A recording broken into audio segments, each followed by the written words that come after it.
to order. I think everybody who's here is already here. So I can see, but I'll ask Jared officially if we have a quorum. We do. You're Thank good. you. Thank you. And now if we could have the members of the RAC who are here in the room first introduce themselves. I'm Debbie Levin-Stankiewicz. I'm the RAC chair.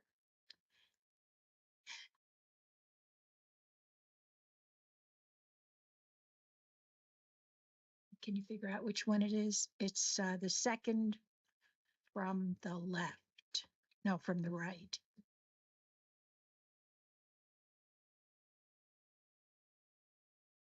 Bill, remember to turn on your mic. There we go. Bill Bowes from Park County. My name is Vinny Gannick, and I'm from El Paso County Department of Human Services. Good morning, Melody Hanna, Associate Director for Pikes Peak AAA. Gordon Rick, City Council of Fountain. Laura Cronick, Town of Monument. Joe Ruth, Colorado Springs. Melissa Martz with the Pikes Peak Area Agency on Aging. And I would also like to take a minute, and I'm going to turn it over to Lisa Gagnon to introduce herself and her role with us. So welcome, Lisa. Thank you for the warm welcome. Hi, everyone. I am Lisa Gagnon. I am the new transportation planner at the Pikes Peak Area Council of Governments. I just came from Massachusetts and I graduated college recently, and I have an extensive background in transportation. I was a bus driver, dispatcher. I was a paratransit supervisor. I know all the ground level stuff, so I'm very excited to be here and learn more and help out in any way I can. Thank you very much. Thank you so much. If we could have maybe the members of the RAC who are online introduce themselves as well. So, Madam Chair, I'm happy to help coordinate. Let's start first with the RAC members, and then we'll follow up with the AAA director. But Maria Cordova. Maria Cordova with the Independence Center. We serve Park Teller in El Paso counties. Thank you. Rosemary Jaramillo. Hi, Rosemary Jaramillo with the Alzheimer's Association. And then Jody. Good morning, everyone. This is Jody Barker. I am the AAA Director for the Pikes Peak Area Agency on Aging. Thank you for allowing me to join you via virtual today. So thanks, and I look forward to a great meeting. And Madam Chair, those are all the RAC members who are online. We do have other members of the public and providers who are online, but those are the RAC members. Okay, thank you so much. I don't think we usually go, but people can look on their screens and see those people who are also here as well. So let's move on to number 2, which is the agenda proposal. And if we could have a motion to accept the agenda. I so move. Thank you. Seconded, Gordon Rick. Thank you. And do we have any discussion or any changes that need to be made? Doesn't look like it. How about we all vote? Maybe we raise our hands and we can let folks know that we accept the agenda. Great. We'll move on to consent items. And the first thing we have to do is get a motion to approve the minutes from the previous RAC meeting. Can I get a motion to accept? Thank you, Bill. Thank you. And then if we could have a vote to accept the minutes. All in favor? Great. And I don't think we have any other consent items at this time. Great. Okay, maybe let's go on to number 4, public comments. Have we had any formal requests, Jared? So, Madam Chair, I'll ask anyone who is online to please use the raise hand function to let us know that you'd like to provide a public comment. While we're allowing people to find that function, I will just let you and the rest of the council know that we did not receive any advance requests for public comment, and we did not receive any written public comment that we would have submitted to the council members in advance of this meeting. As I go through that, I do not see any hands raised virtually, and there is no one else in the room who has not already been introduced as council or staff members. So I think you can proceed at your discretion. Thank you so much. We'll go down to number 5, which is action items. And at this time, I do not think we have any action items. So we'll go on to information items. And I was going to mention at the very beginning of the meeting that I think we're going to have a very short meeting because we do not have any presentations at this time for today's meeting. So we'll go on to the membership committee. Maria, I don't know if you have anything that you would like to, any summaries, anything else you would like to add today? Thank you, Madam Chair. There are updates. Thank you so much, Melissa, for keeping me updated. Just pulling those up. So Debbie and I are both entering into our second terms. Bill has served his 2 terms and he'll be taking off in January. And we appreciate everything that you've been doing, Bill. You are a wealth of resources. And then Jo has served her terms and she'll be stepping back, but we may still see her in meetings. And then Jen and B are both going to be coming back. Super. So a former chair and a person who was on the strategic review committee and who has participated over the past year on that committee as well. Okay, strategic. Madam Chair, can I Yes. jump in also? Again, and Jody might want to say a few words too. I might put him on the spot, but again, I really want to take a minute. We do have one more meeting in December that hopefully maybe Bill and Joe will be at, but definitely wanted to take today to just remind everybody that we've got a lot of movement on our regional advisory council right now. And it's great that we have Vinny as one of our newest members, also Gordon Rick, who came on recently. So thank you, both of you, for coming on. Maria and I do have some folks that were interested in trying to get on the rack, so hopefully we will be doing more of that. And I know that the folks in Park County are actively looking for a replacement for Bill to make sure that Park County continues to have a voice around the table. So we're excited about all that, but also a little nervous because our rack is getting a little tiny, and our rack does have a lot of responsibility to do. And so just really hoping we'll see some more people come on kind of early in the year here in January and February. So stay tuned for that. I do want to take a minute and just reflect on all the work that this rack has done over the last couple of years.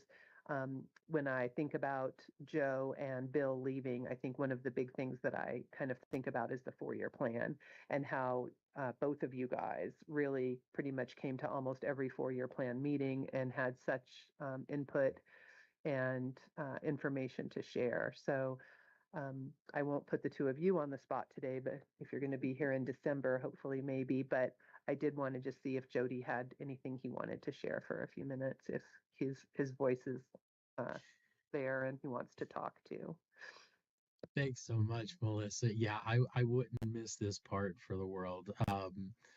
First of all, Miss Joe, you are just an absolute wealth of knowledge, and your passion for continuing to serve our senior community really shows every time we have opportunity for you to share information. And I really appreciated the thoughts that you shared during our recent 50th anniversary celebration.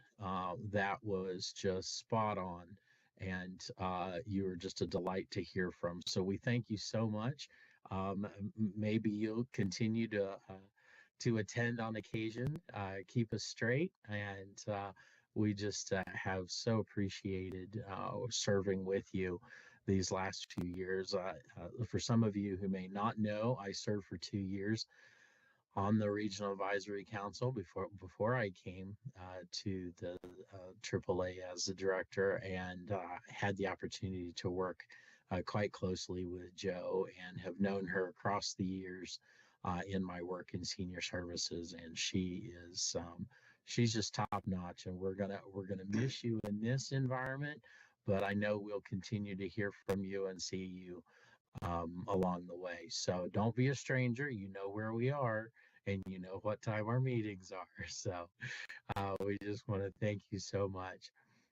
And then Bill, what can I say? Bill, if I need anything in Park County, you're my go-to. And I so appreciate your passion for serving all of Park County. Even though you're on this side of the pass, I know that if I'm looking for a resource or I need to drop off materials or whatever the case might be, that you're going to help me get it done. And you continue to just show that passion for Park County, and we know that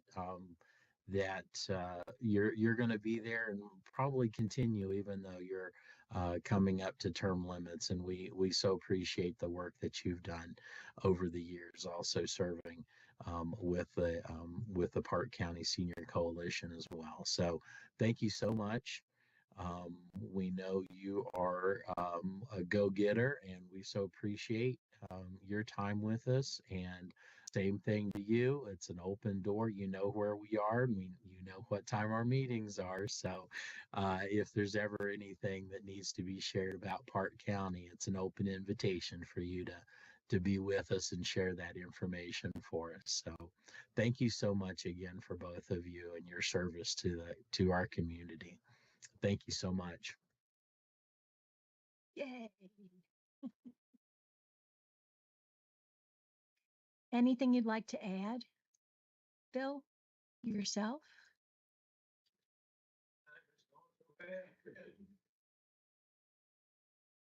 Bill has been our second vice chair for quite a long time. And so now we have a vice chair and a second vice chair opening.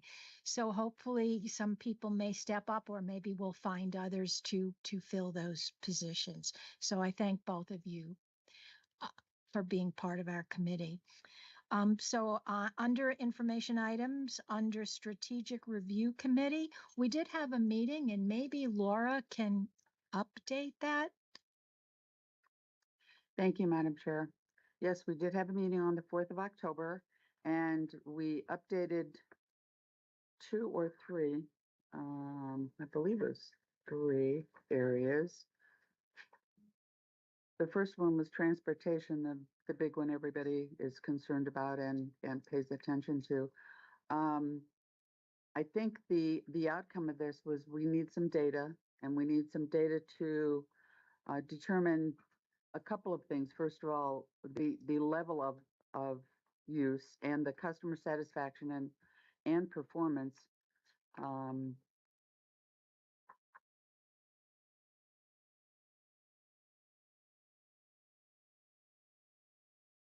Also, we did, there was an announcement by Melissa about the person who started as with Vista, Ben Liu. The mobility coordinator has been converted to transit planner, and I believe you're here. Welcome. So we got to meet you finally.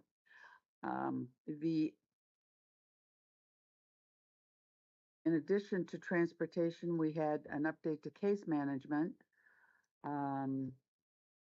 PCSC has virtual doctor visits at their libraries, and a lot of libraries are participating in this virtual, what would you want to call it, a virtual onslaught.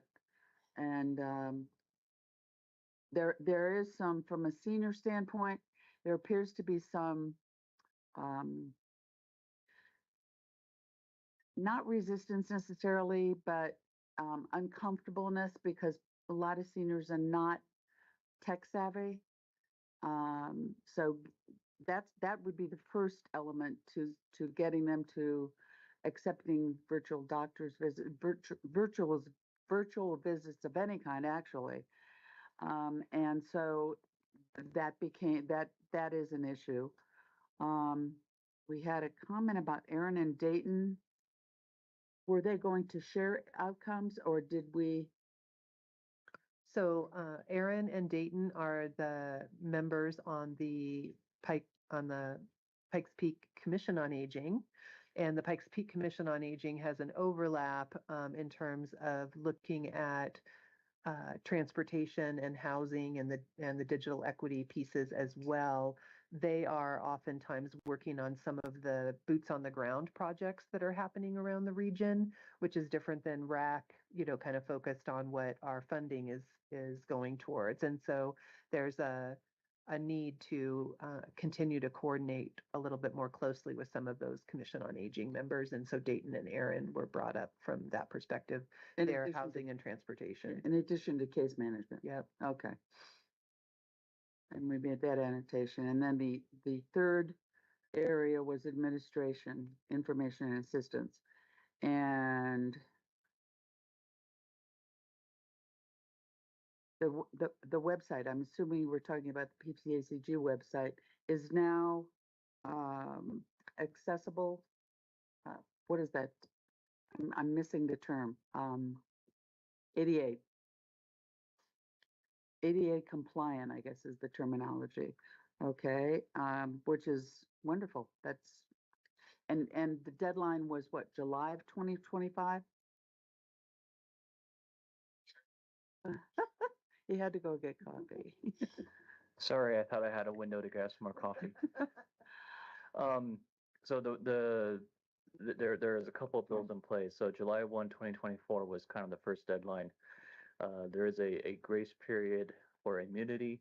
That is July 1 of 2025. However, we have decided that we're going to push forward and try to have everything as compliant now versus relying on that grace period for immunity. So you see a lot of content is not on there as we get it compliant. But we are diligently working on that quickly. Well, you've come a long way, baby. Thank you. It's always good to beat those deadlines. The AAA has increased their presence at public events and to the public in general. I know I've done it from the town perspective. Whenever we have a council meeting, I try to remember to talk about it and bring everybody up to speed. It isn't always easy, and it isn't always completely I'm not that it's not well accepted, but there aren't necessarily ways to get some of the information out. For example, the Town of Monument website doesn't post. We addressed the holiday thing with helping seniors to decorate for the holidays, and there was a lovely flyer, and I suggested we put it on the website. Well, the resistance was met because if you do one, you have to do them all. So it became more of a I'm just going to have to keep repeating it until it happens. So next meeting we'll do it again, and we'll make sure everybody's aware and it gets into the minutes. And that becomes a bit of a drag, so to speak. And you can't necessarily capture the data as to how many people are or are not receiving the information. So a little difficulty there that we might want to see if we can just bat around and have a discussion about it so that we can figure out a better means perhaps, or a different means. I'm not a social media person, straight up.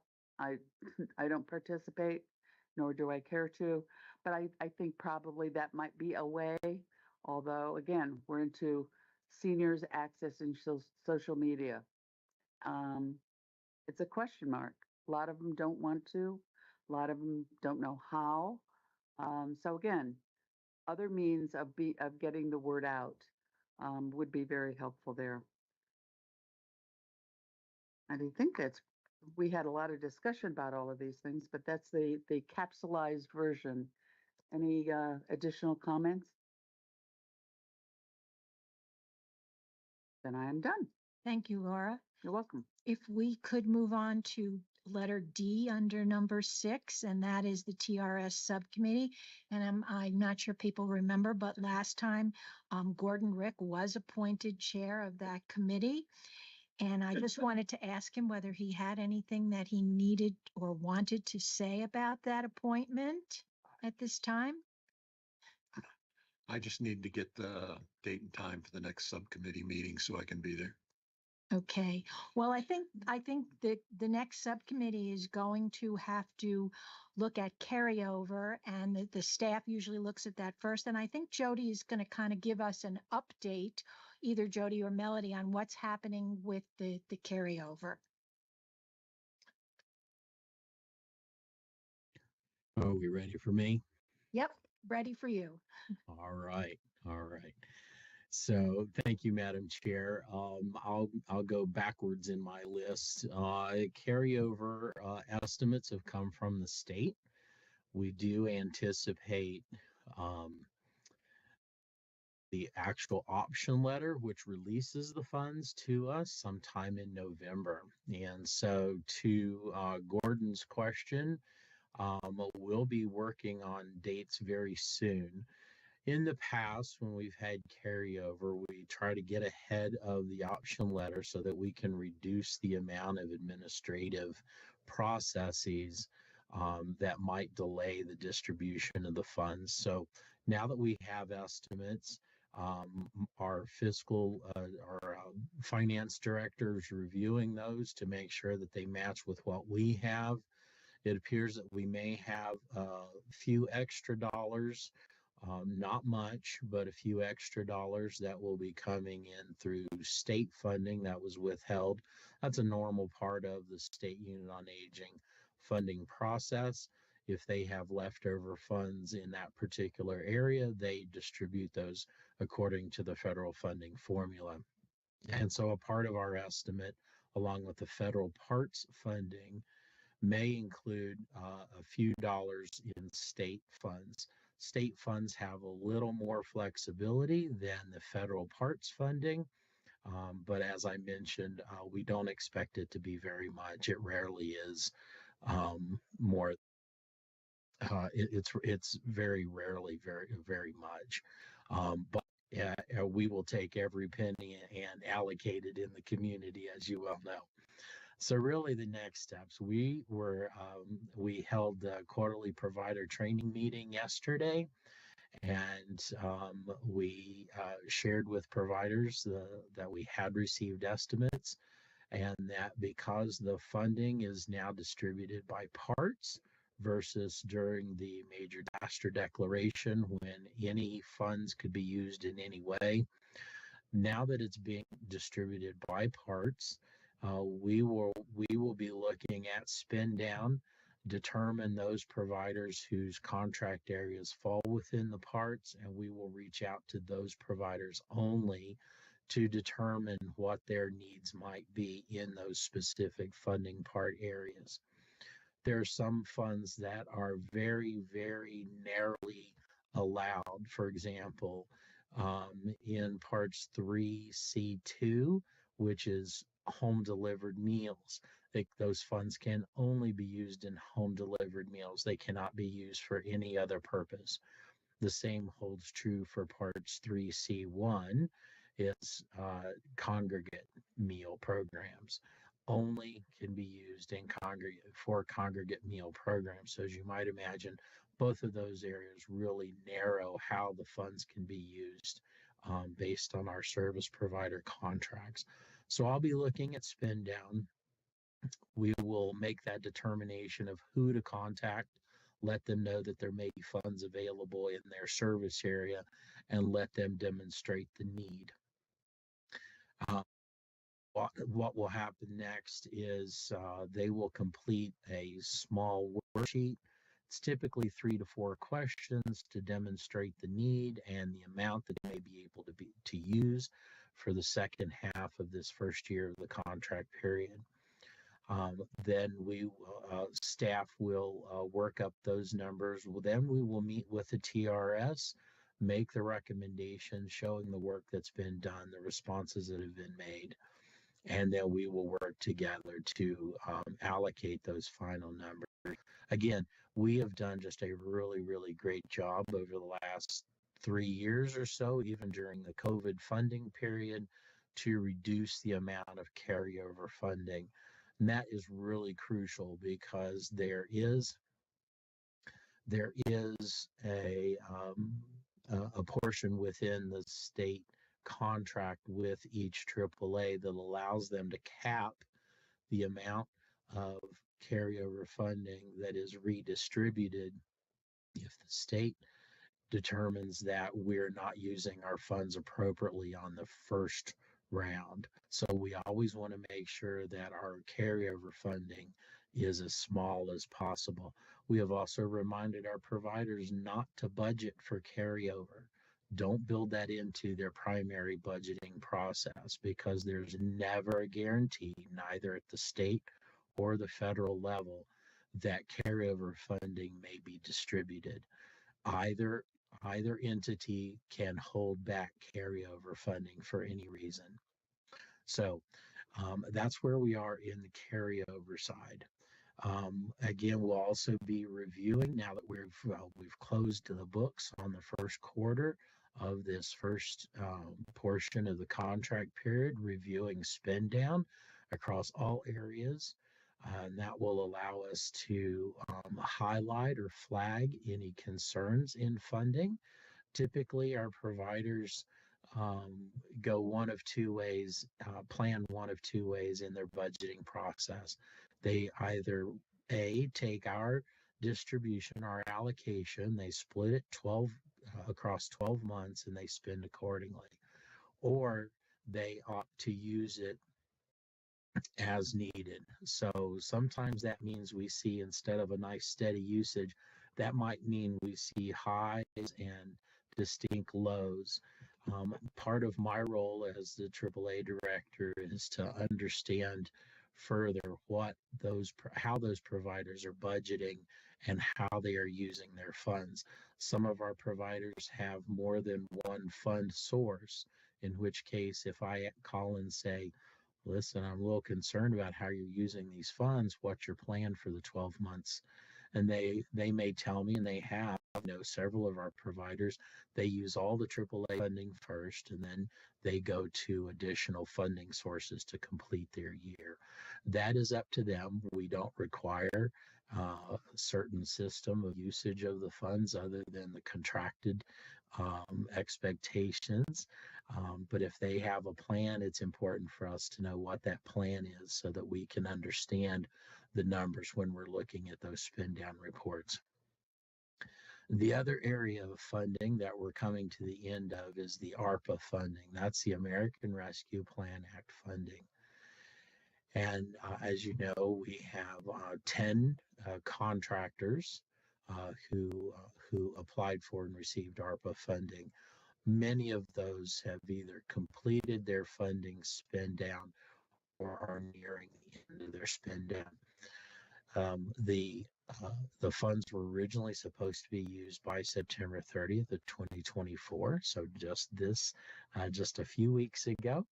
But late summer, early fall, the state did some juggling with funds, which enabled them to provide almost another year of funding, just about another 9 months of usage of these allocations. So a couple of our providers are going to need that due to construction projects that have gone a little bit longer than they expected.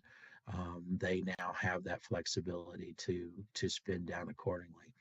What we're asking those providers to do is to provide a narrative at the end of their fund usage of how they use the funds. Generally, we don't need a blow by blow of every single item that was purchased, but generally how the funds were used and how that improved the services that they were able to provide to the community, along with some photographs. So we'll be producing a report that we can distribute internally with our board of directors, with RAC, of course, because you all were part of the planning process for those ARPA funds.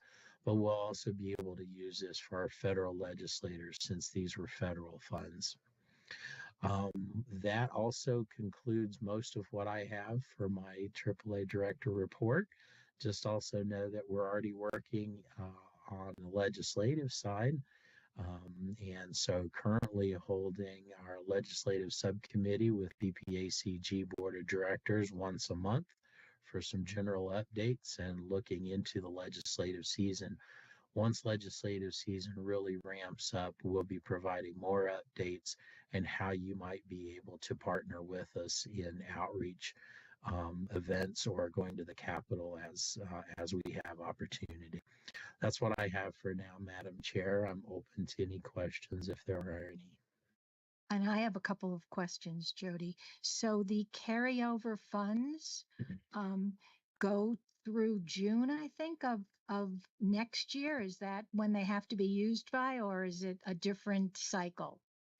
No, that is correct. They go through June 30th. So they're only available to current contracted providers. So that's why we do that worksheet I described. We don't put this out to the community. In the past, we've called it a mini RFP. And even now that the funds are distributed by part, it's not even widespread across all of our providers because there are some areas where we don't have any carryover at all. And so if that organization's primary services are in those areas that aren't funded, we've already let them know they will not hear from us on that. I'll do some general communication just so people are aware that it's happening, especially if they weren't able to make it to yesterday's meeting. But generally, we just try to fine tune the process so that we can move through the process as quickly as possible. So carryover funding expires June 30th of 2025. So I can see why the need piece is very, very important, because we certainly don't want to have any of our providers not spend their carryover when they get it. I think Correct.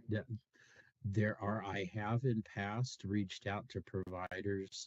This was when the funds were a little more broadly able to be used during the major disaster declaration, and heard back from providers who said, I appreciate it, but I have no way to use those funds. We've already budgeted, we have our staff budgeted, we have our usage budgeted, whatever the case might be. And so we let them know that even if we have funds available, they have to complete the form and show us that and say, yes, we can spend those funds if allocated the additional carryover funding.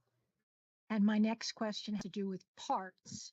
So are the parts tied to the Older Americans Act in terms of the funding, and the funding can't be moved between the different parts that they say that there is carryover funding for? It has to only be when you're getting the amount, it's only for that specific part. That is correct. In the Older Americans Act processes, we can only move funds. Once the allocation is made, we can only make transfers within a couple of parts, typically B and C. B is our general service fund, C is our nutrition programs. And we can only do that once, and that's at the beginning of the contract period. So those transfers have already taken place.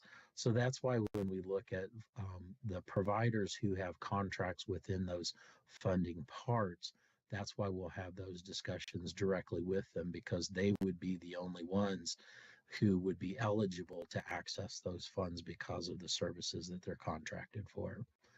So the state has clearly made it much more difficult in many ways to overall use that carryover funding, which is why it's so important when they do their initial budgets, that we take a look at that and hopefully hopefully there will not be any needs, or we know that the needs for carryover will be very, very small. Right, and I'll just make one slight clarification to that. It really is the federal process. It's the Older Americans Act that reduces that flexibility, because it was a national major disaster declaration. While there was a state version of the disaster declaration, ultimately the funding flexibility came from the federal level. So when that was rescinded May 11th of 2023, That meant within a certain time period, all funding had to resume being spent only within the specific parts allocated. That does create a lot of challenges in ultimately serving our communities at the community level. Providers have heard me say this, my staff has heard me say this, and I'm not too shy to say that federal partners have heard me say that we can't serve our community as the community needs with these narrow rules. But right now, it's the rules that we have to work within. So we do the best we can. We plan as best we can. Our providers are really good at planning those funds and understanding that we can't make moves last minute. Um, so there are a lot of challenges to having that major disaster declaration and that ultimate funding and spending flexibility removed. But I think the fact that we are continuing to show a low carryover amount compared to our overall allocation is still a good indication that we're on track for appropriate spending. And so we'll just continue to do our best, make sure that we can work within the rules we're now required to follow so tightly and do the best we can. Thank you so much, Jody. So now we'll just move to F, which is the RAC Chair Report. And I basically just want to thank all of the members of our RAC for really stepping up and doing a variety of things. We have a very small number of members right now, but everybody does a lot on this committee, and it's great to see that. And I think that our two members that will be joining in January, who have been past members, are people who participate greatly in the committee. I also want to add that I sat in on the provider meeting, and I try to do that, and a number of people on the RAC, I think Laura and Maria, I don't know if Bill was there, but have sat in on those provider meetings, and I find them to be very, very, very informative. Because you just get a better handle on how much all of our providers have to do. So this last meeting was on it. Is it called SUDS? Okay. And I'm not sure what that stands for. Maybe Melody will share that. The State Unit Data System. Okay. And so there's a lot of new pieces to that. That's what the training was about. And I am always amazed at how much work our providers have to do. We only have one provider here today, but I am just, I don't know. Okay.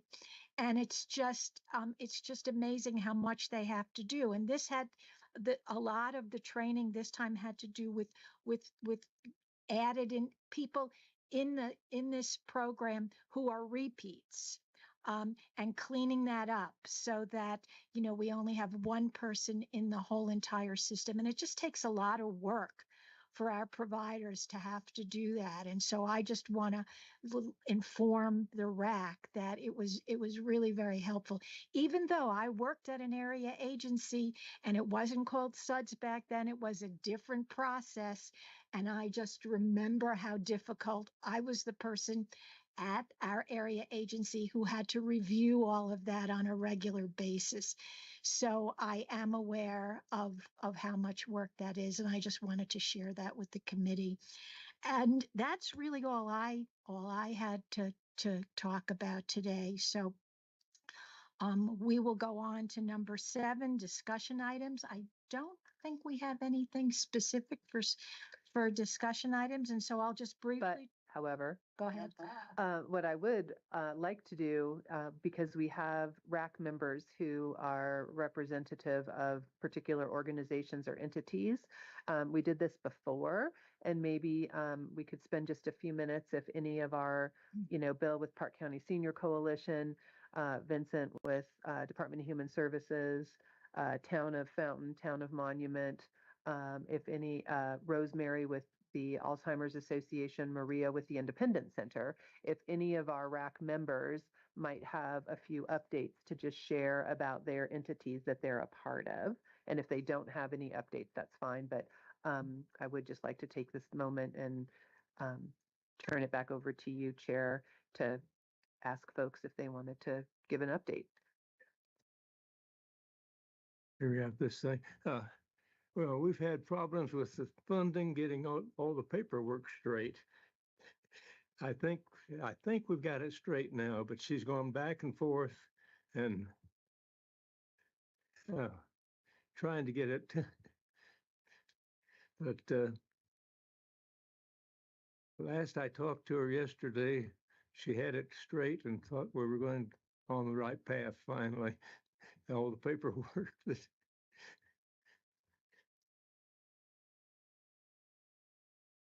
but we do appreciate the support. And Bill, do you just want to share about your 40th celebration that you guys had up there in Park County for the Senior Coalition? Any updates on that?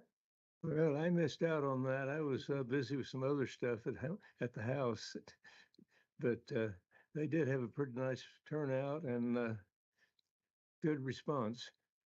I will just mention that you guys have a nice full board. You do have quite a few board members now up there, which is exciting to see. Right. So I'm one of the old timers on there now. We've got 4 new ones that have come in, and we're getting really supporting our manager, I guess you call her. But Penny has been doing a great job of trying to get things straight. Anyone else? I think that's about it. Okay. Anyone else have any other updates? Rosemary, Maria? Hi, this is Maria with the Independent Center, and I did want to let everybody know that the Independent Center will be a accessible voting place. So if you know anybody who needs access to accessible voting, that will be available and open November 1st through the 5th.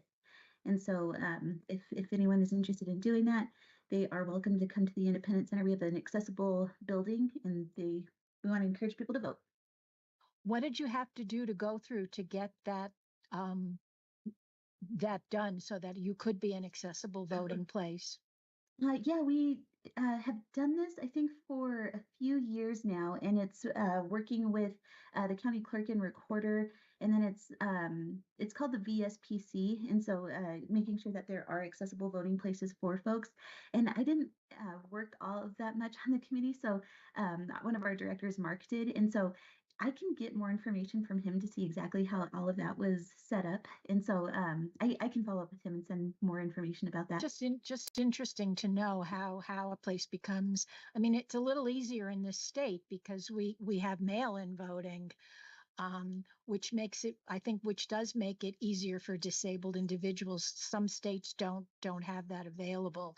So but I think it's nice to be able to have a place where people can go as well. Yes. And any other comments, concerns? Hi there. It's Rosemary. Hi, Rosemary. Hey, I just wanted to first of all say thank you to all the people that supported our walk to end Alzheimer's last month. We had a great turnout. Those few hours go by so fast. I didn't even get to say hi to everybody I wanted to say hi to. But it was amazing. It was an amazing day. And we're really excited. Already started planning next year. But what we have going on, and I think this is important, we have a virtual education class. It's called Finding Joy in the Holidays. And so I'll send that to Melissa. Melissa, if you can get it out to everybody. It's, we're at a new place in the holidays, I think, than we were a few years ago. And it just really is kind of a mind shift. And so I think we all could use a little joy in the holidays. So you're all invited. Thank you, Rosemary. We'll move on then to number 8, which is the meeting schedule. And I'll just briefly say that we don't usually have a November meeting at our usual time because it's right near Thanksgiving. And so we've done our November and our December meeting together, and that's going to happen December 5th. And I'm not actually sure whether we're going to have a executive committee meeting yet, how that's going to work out. I don't know I haven't looked at my calendar, what the first Wednesday of the month is. So that'll maybe be something, Melissa, you can look at and see whether we're going to have that towards the end of this month or early or in next month sometime. All right. If there are no other issues, I'll call for adjournment of the meeting. Thank you. Second. Thank you. All right.